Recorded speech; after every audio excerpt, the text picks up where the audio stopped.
So the theme of this section here is queens have lost their husband in a battle, Suyagya, and they're lamenting over his death. The lamentation is so strong that it somehow or other brings about the attention of Yamaraj. He appears to show his mercy by giving in transcendental knowledge to these queens.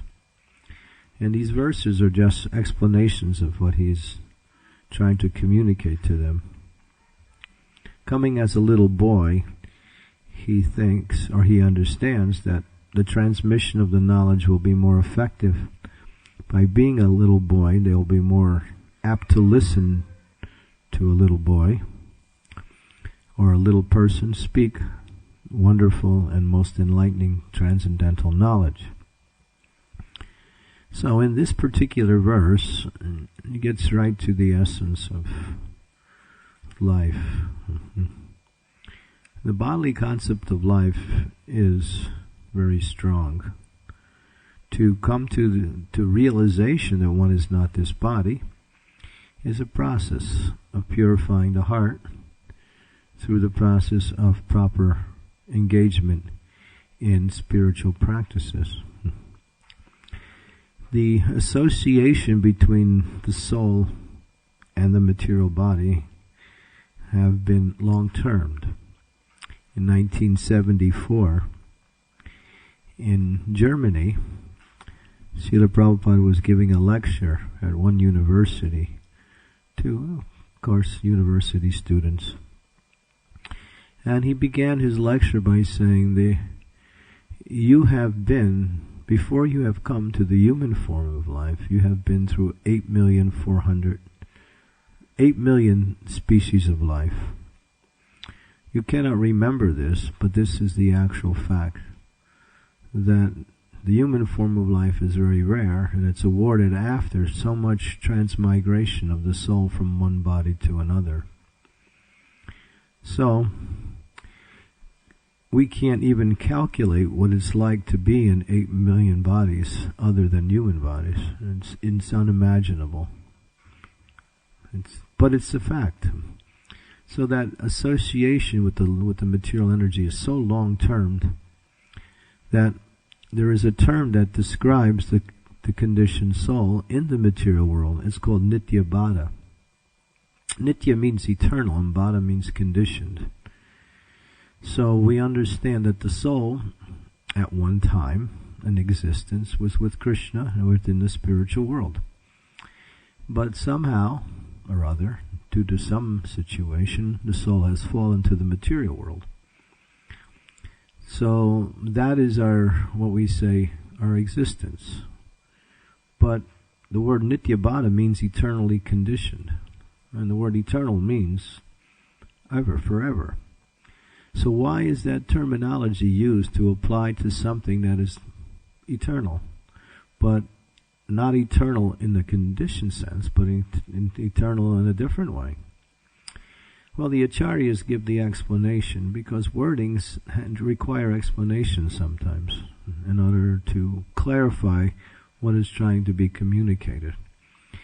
And wordings not only give definitions, but they also give what we say deeper meanings to what is actually trying to be communicated. It's not like when you hear something, you just get the dictionary definition of the words and then you understand what's being said. No. Actually, the words actually mean that because of the long-term association with material energy, the conditioned soul cannot possibly begin to calculate or trace out its beginning in material energy.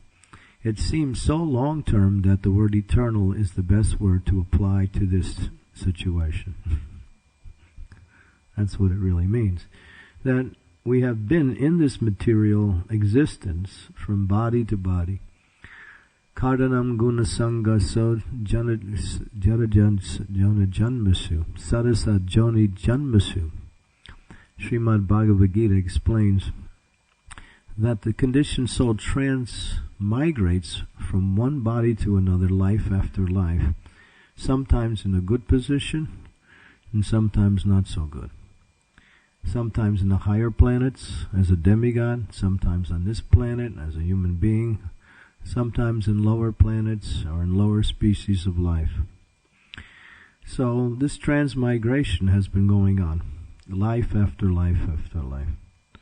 One cannot stop getting a body. It's not like some people think that, well, when I die, that's the end. Or if I destroy this body, then I'll be free from the bodily conception of life. But as long as one has material desires, one is guaranteed to get a body. Sometimes you also get a subtle body, such as a ghost. That's awarded to those who either die very suddenly from accidents or die by killing their present material body. Then they get a ghostly body. But still, it's a body. So there are so many species of life.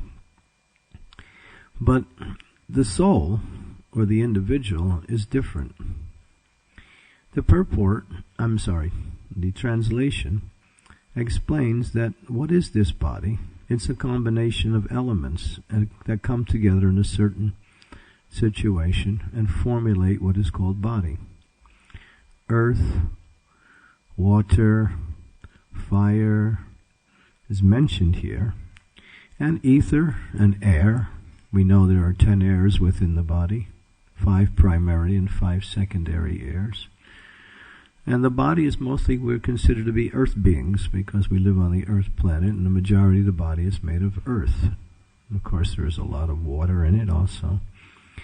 But when you analyze it, that's all it is a combination of elements that formulate various types of, what we say, it's called the body, or a functionary machine. It's a machine, that's all. The body is simply a machine. And then within the body there is the subtle body, which is mind, intelligence, and false ego, which cannot be perceived by what we say gross senses, but it can only be understood by its actions. The mind is working, thinking, the intelligence is discriminating, and the false ego is identifying itself with the body in so many various ways. So this makes up our material existence. And it's so strong that this conception of life that it becomes almost impossible to get free from this understanding. Unless one actually develops real clear knowledge of the relationship and is fixed in devotional service, one can transcend the material body. Or one can transcend all the concepts that are connected with the illusion that says, well, I am this body. It goes very deep. So, here, this verse is explaining that just as a person identifies with their material possessions so strongly, Prabhupada would sometimes use a very simple example, that people have a car accident, and you say, well, you hit me. No, I didn't hit you, I hit your car. No, you hit me. It's like it's so strong that the object, which is so much an attachment for the owner, becomes the identity of the owner. So sometimes even people identify even their extensions of their body as themselves. It's so strong how this material concept is. So, but this is the ABCs of what we call getting out of the material world. The first principle Krishna teaches in Bhagavad Gita is this concept. He first teaches this before he teaches anything. Asocham anvasocham stva patyavadams chavasase gatasums agutatsums cha nanusochanti panditaha. A pandit, he called Arjuna a pandit. You're speaking very nice words, but you're on the bodily concept of life. That's You're identifying the enemy as your relatives, kinsmen, friends, and so many, even enemies. You have this conception of what you relate to as related to you. And so Krishna told him, you have nice words, you have nice philosophies, and it's very nice sentiment, but You're a pundit. In other words, you're a fool. That's basically what he said. And then that starts the whole Gita off. And then Krishna from the next, that's the 11th verse in the second chapter. From the 12th verse to the 29th verse, Krishna is explaining the difference between the body and the soul. So how much time he gives to this point? It's amazing.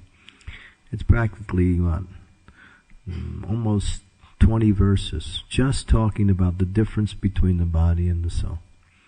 Because it's preliminary. One cannot understand clearly higher knowledge unless one understands this principle very solidly, the difference between the body and the soul. Theoretically, we understand that, but theory is not, what we say, strong enough to get us through to higher realization. We have to come to the realization that we're not this body. How's that realization understood? Is that the body should be given what it needs only to carry on and not more. If one determines their success in life on how the present situation of the body, that is not correct. Or their success in devotional service. The body is very useful. As Prabhupada used to say, why is the body dear to a person? It's the most dearest thing. We have the story of the Dachi. When the Dachi was the Lord, when Indra had a problem with Vitrasura, how he can kill this big powerful demon who was just destroying everything. Basically the Lord said, go to the Dachi. He can give you his body, and then from his body you can make a powerful weapon called a thunderbolt weapon. His bones are so strong that it can be used for this weapon. So, and the Dachi's a great sage. He's very magnanimous. He'll just naturally give you his body. So, this is a big request coming up to someone and say, well, we have this demon to kill, and we need a weapon, and it can only be formulated from your body, so please die.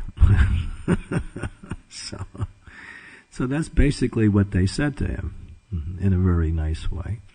And the first thing he said was, the body is very dear to the living entity. You're asking me for something as most dear. And he was testing them, and he explained how dear the body is to the conditioned soul, or to the soul. And then he said, okay. And it was agreed. And then, of course, he gave of his body, being a great yogi, and his body was used to formulate the thunderbolt weapon, which eventually killed Vitrasura. So in that narration, he explains just how dear the body is to the conditioned soul. Why? Why is the body dear? Prabhupada says, because I'm in it. I'm in it. And it has great use, especially a human form of body, because in the human form, that can be used for devotional service. Lower species of life, even demigods, are not the best bodies for devotional service, although they're a higher grade of material body. Why? Because there's too much enjoyment there. If there's too much suffering and there's too much enjoyment, these are disqualifications for success in devotional service. Both of them really impede a person's progress in devotional service. Too much suffering, one cannot really focus on devotional service because the needs of the body become too much. If there's too much disease, or there's poverty, or there's, scarcity, these become a big concern, and one cannot practice Krishna consciousness clearly or effectively. But the other one, the illusion of the material success that one has by way of one's good karma, creates this idea that I'm in a good situation. And therefore it's very hard to become humble, which is the first qualification of devotional life, to practice devotional service. So, both, and the illusion of material happiness keeps one, what we say, less enthusiastic to make a solution to the problems of life. Sometimes when you're put into a difficult situation and you have to call out for Krishna, that's the best situation. That's why Krishna does that. puts us in these situations where there's only one way to go, and that's to call out for Krishna, to help us get free from the bodily conception of life and to understand our relationship with Him as exclusive. So, how do we deal with this situation? Therefore, one should use the body completely in the service of the Lord. Manaso deho geho yogichumur arpi lutu alpade nanda kishar. That everything belongs to the Lord. Even we say my body, but is it my body? Actually, it's not my body. It just happens to be where I live at this present point. But it's actually Krishna's body. The body also belongs to Krishna because everything of the material energy is His energy, and the body is formulated from His energy. So actually it's His body. So to use Krishna's body for Krishna's service is the best use of the body. And then the body becomes transcendental, or actually becomes spiritualized. Just like Prabhupada was explaining to Dr. Patel on one morning walk, that Dr. Patel was an interesting person. Are you familiar with him? You've heard those lectures. He was probably the only person that could really argue with Prabhupada. And Prabhupada wouldn't mind. The devotees would get upset. But Prabhupada liked him in the sense that he was really a sincere person. But he would challenge Prabhupada really straightforward. I mean, really. Some people say that, of course this is speculation, but anyway, that he was related to Prabhupada in a previous life. So Prabhupada was saying, well, the spiritual master's body is spiritual. And he said, yes, but not like Krishna's body. Prabhupada said, spiritual means spiritual. What's the question of different kinds of spirituality? Yeah, but he said, and that's not true, because Krishna's body is Krishna's body, but our body is not our body. So how could you say it's the same? Prabhupada says, spiritual means spiritual. Then he used the example, if you put an iron rod in the fire, and you leave it in the fire long enough, it becomes like fire. It loses its metallic qualities. So in the same way, when one is fully engaged in devotional service and has purified them, their consciousness by devotion, their body actually becomes of the same spiritual nature. But it may look like it's material, but it's not this material anymore. Although it may have different, just like they say, well, when Lord Nityananda got hit in the head with a pot, his body exuded some blood. So does that make his body material? Impersonalists, or those who have a poor fund of spiritual knowledge, will say, it's obvious his body is material. But the Lord may exhibit these symptoms in order to keep the non-devotees in their material concept of life. But in the case of the spiritual master's body, that actually in some cases we have actual examples where a body of a great soul doesn't deteriorate even after the time of death. There are many examples. In Christianity, there's a few examples. And also in Ramanujacharya, if you go to South India, in the Sri Rangam temple, his body's still there. And it's encased in some kind of resin, but it looks like he's still there. I mean, it's amazing when you see his body. You just feel like he's just there. There's no difference. So this body can also be spiritualized to that point. So ultimately, everything is the energy of the Lord. So therefore, the best use, as Prabhupada said, the best use of a bad bargain is to use it for Krishna's service. The body is a bad bargain. It's a place of misery and suffering. And then, of course, there is death.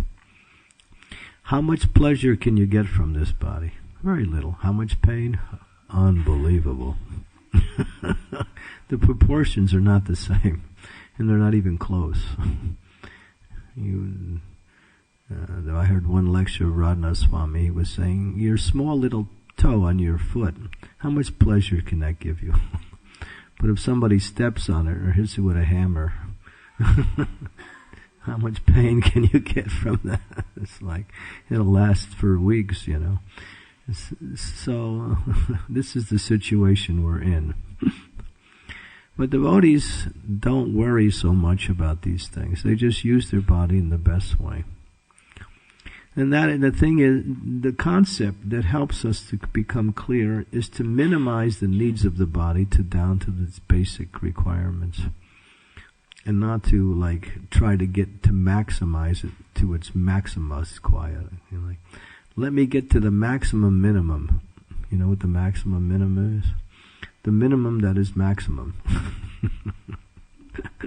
You follow? I'll just stretch it until it's not maximum, it's still minimum, but in the category of minimum. It's maximum. In other words, I know I'm not this body, but still, it's very dear to me.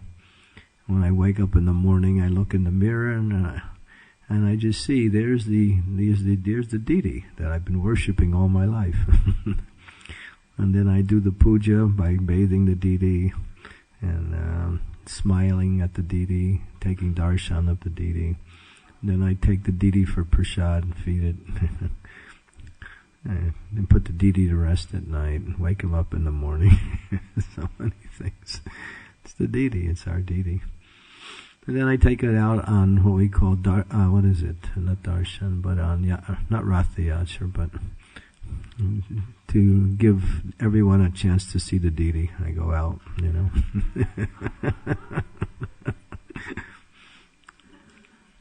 And every once in a while I look at the deity, make sure it's the dress hasn't folded. Everything is still nice like that. So that's our deity. But it's not really. The real deity is the Supreme Personality of Godhead.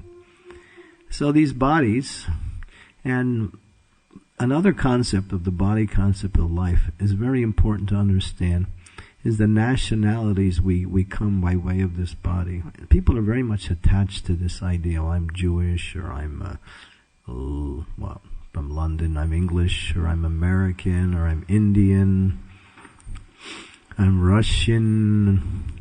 So many nationalities. Jai Shri Shri Radha Gokula Nanda Sitaram Lakshman Hanuman Gaur Ki Jai. These different ethnic designations sometimes put us at odds with others who have another ethnic designation. We don't like this group as much as we like this group because they're of a different body. They're like, my body is the same as their body. Right? And people fight over that too. So this is really an extension of the original disease of I am this body.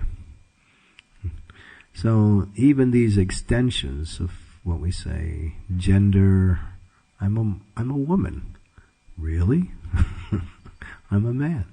We play the role. Just like one of our acharyas was preaching to one lady. And he was saying, you're a soul. Yes, you're a soul. You're a spirit soul. She said, yes, I know I'm a spirit soul, but I'm a female spirit soul. Identifying with the body as and he's a male spirit soul. So the bodily conception of life goes really deep. And the subtle aspects of that conception is not even detectable by us. But when we're put in certain situations, like I'm born in a certain family and therefore I have a certain adhikari, or I have a certain history and therefore I'm better than you. Or you're better than me.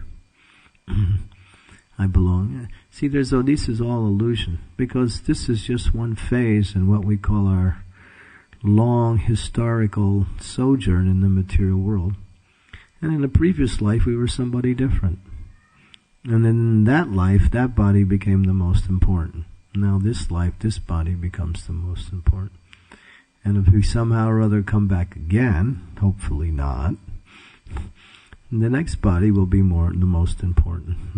So, take care of the body. Therefore, the Srimad Bhagavatam says one should desire a healthy life, but one should use their energy and time in order to explore into the nature of the absolute truth. This is the purpose of human life, and not to make a comfortable position for the body.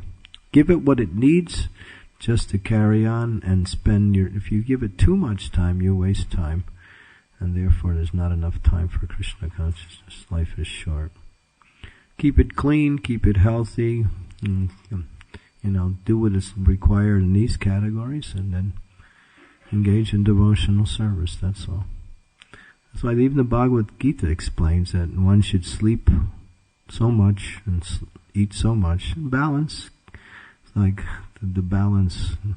Not too much is not too good, too little is not too good. Take care of Krishna's energy as the body, as a feature of your devotional service also. But not become absorbed in it. Not become absorbed in it. And because ultimately it has to go anyway. So whatever you do for this body is just to maintain it and not to propagate it. You can't.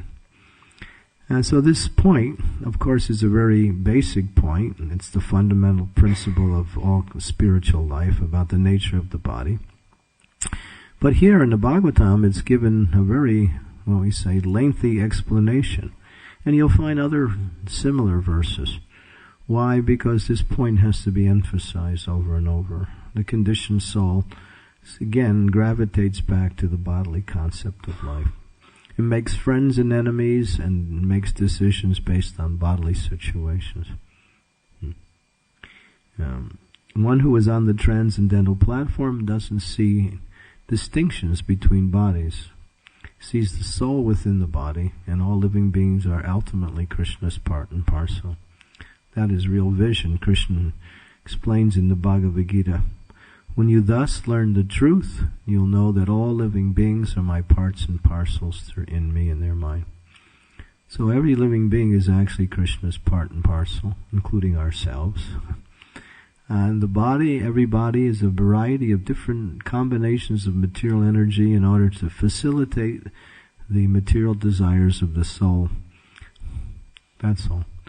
And when the desires are gone, then the body is no longer important, because then we transcend the body. Okay, these are some basic principles. Nothing really deep, but ultimately very fundamental to our practice in Krishna consciousness. Any questions? Yes.